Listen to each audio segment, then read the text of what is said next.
Ստեփան, նախ ուզում էի ներկայացնեք, թե ինչ պահանջով եք այստեղ հավաքվել։ Տեսնում ենք, որ խումբ քաղաքացիներ կան, հավաքված կառավարության դիմաց, ինչ պահանջով եք եկել։ Մեր պահանջը մեկն է, որ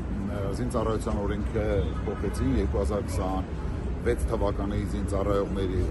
համար սահմանվեց 1.5 տարի ժամկետ զինծառայության։ Մեր պահանջը հետևյալն է, որ 2025 թվականի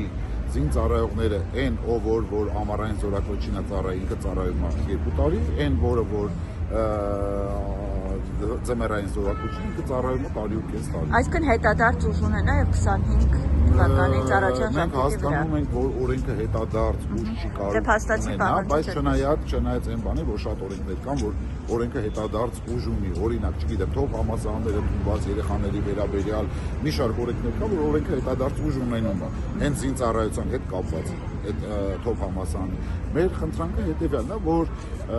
կոնկրետ այն զինծառայողները, որոնք որ իրար հետ նույն պարտայի վրա նստել են ու իրանց ծննդյան տարբերությունը ընդամենը 2-3 ամիս է, այդ հավասարությունը պահվի ու այդ զինծառայողներին որոշակի արտոնություններ տվի։ Դուք զինվորի ծնող եք։ Ես զինվորի ծնող եմ։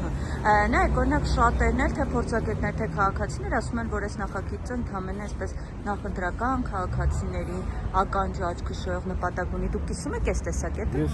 Ես չեմ ռազմական փորձագետները։ Ես ճիշտ ասած ոչ փորձագետ եմ, ոչ մասնագետ եմ ռազմական, ոչ էլ Այսինքն ինչու հենց ընտրություններից առաջ սա պետք է։ Չգիտեմ, եթե նույնիսկ ձեր ասածն է, իրանց մարդկանց այդ հարցն է, միգուցե կարող է դա լինի, ես չեմ իմանում, բայց ամեն դեպքում եթե դա կա, ուրեմն պետք է կիրառեին նաև այս երեխաների վրա,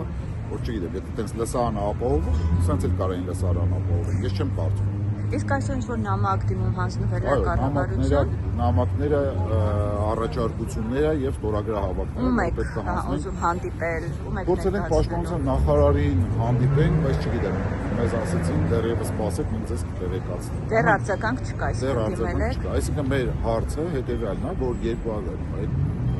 հավասարությունը պահվի 2025 թվականի զինծառայողների գարնանային, ամառային եւ ձմեռային զորակոչի երեխաների համար։ Այսինքն դա խորը հոգեբանական ազդեցություն է ունենում երեխաների վրա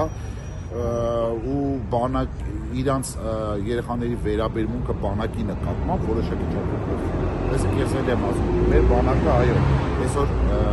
կերակրելուց չեն դժգոհում, սնունդից չեն դժգոհում, ոչ մի բողոք չունենք երեխաների ծառայությունից։ Միայն մեր բողոքը հետևանն է, որ կամ օրենքը հետադարձ ուժ ունենա, կամ որոշակի արտոնություններ տրվի մեր ներկայիս զինծառայող երեխաներին։